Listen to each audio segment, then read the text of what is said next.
This is Viewers Corner News.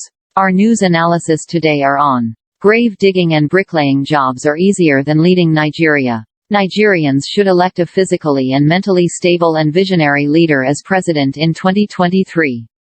President Vladimir Putin has been stripped of his honorary black belt by World Taekwondo. The world's largest shipping companies have halted deliveries to Russia. Governor David UMAHI'S administration and some members of the Ebonyi State House of Assembly are once again at the crossroads. Stay with us.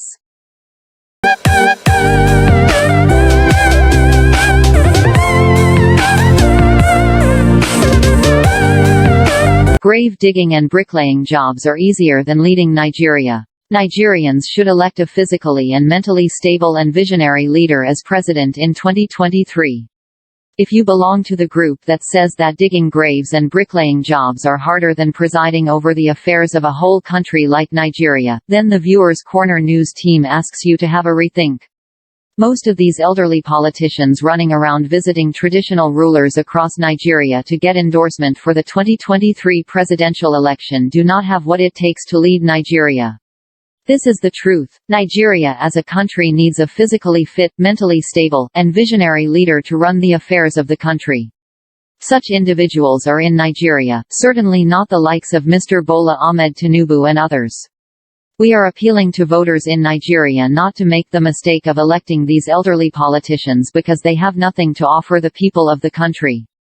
In their minds, they believe that the position of President of Nigeria is a child's play.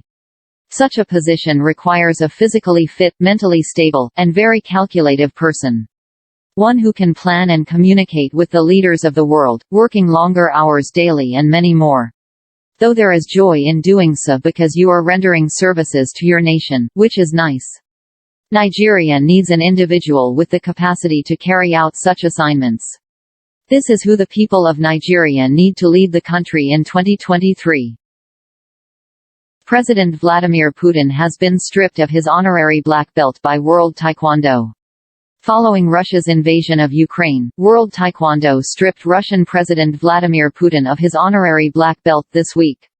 According to the report, the organization criticized Putin's activities in Ukraine, stating that the brutal onslaught on innocent lives contradicted its motto, "Peace is more precious than triumph."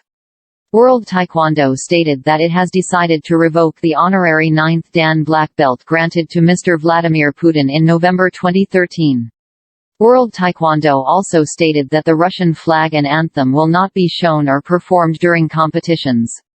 The International Olympic Committee announced a similar prohibition last week. The International Judo Federation took a similar step on Sunday, removing Putin's honorary presidency and ambassadorship in view of the current military crisis in Ukraine. According to intelligence officials, Russian soldiers came closer to Kyiv on Tuesday than ever before, as part of a plan to seize the Ukrainian capital. President Volodymyr Zelensky of Ukraine has maintained that his country will not back down, declaring on Tuesday that Ukrainians are fighting for their rights, their independence, and their lives. The world's largest shipping companies have halted deliveries to Russia. The world's 3 largest container shipping companies warned on Tuesday that non-essential supplies to Russia would be halted, adding to the country's economic isolation due to huge Western sanctions on Russia. Following Russia's invasion of Ukraine, the Danish shipping firm Maersk, the Swiss company MSC, and the French company CMA-CGM all stated that they would no longer accept bookings for commodities from Russia and that most deliveries would be halted, with the exception of foodstuffs, medical and humanitarian supplies.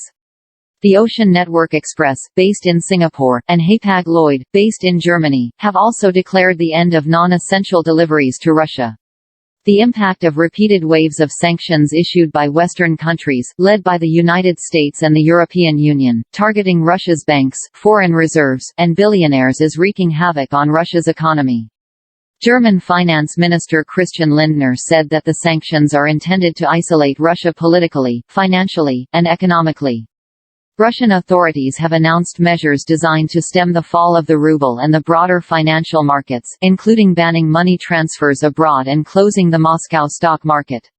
The ruble has dropped by about 35% since last week, when Vladimir Putin launched the invasion.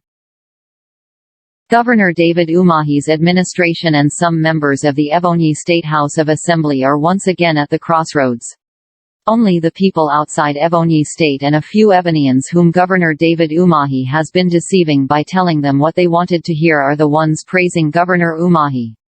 If Nigerians knew Governor David Umahi and his government well, especially on issues of mismanagement and corruption, they would probably have a change of mind when it comes to supporting him. Before Governor David Umahi left the People's Democratic Party and joined the All Progressives Congress, the majority of those at the Ebonyi State House of Assembly were his boys. The Viewers Corner news team named them the Yes and Yes boys of Governor David Umahi, but the moment they refused to go with him to APC, those boys became Governor Umahi's worst political enemies. Now the Deputy Speaker of the Ebonyi State House of Assembly is alleged to have resigned, along with other members of the House. The alleged resignation letters of Hon. Odefa Obasi Odefa, the Deputy Speaker of the Ebonyi State House of Assembly, and other members of the House, which were read in the House recently, were forged, according to the information Viewers Corner news correspondent gathered. This means that the resignation letters were not written by any of the State House of Assembly members. The letters were forged by those loyal to Governor David Umahi, as alleged, which is bad. This brings us to the issue of Governor Umahi's declaring that he wants to vie for the position of President of Nigeria. Governor David Umahi cannot make a good President of Nigeria. He is a very corrupt leader. Any governor who uses manipulation to get to the top will always lose in the end. The Southeast has lots of great people who can successfully run the affairs of Nigeria if they are allowed to lead the country, certainly not Governor David Umahi.